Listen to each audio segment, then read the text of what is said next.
Hello guys, ito po yung minarmol ko. Ang ginamit ko po dito, pinang primer, Acrytex primer po yan, pinang primer ko dito. Tapos po, pag na-primeran natin, niliyahin natin.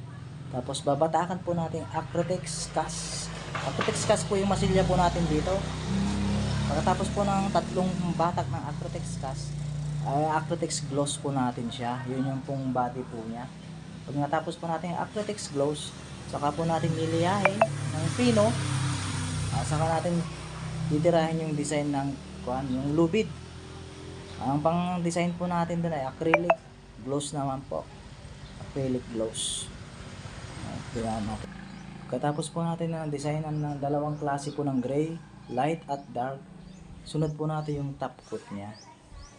Tinapkutan po natin ng urethane paint po yung top coat natin dito pang sasakyan. Urethane paint.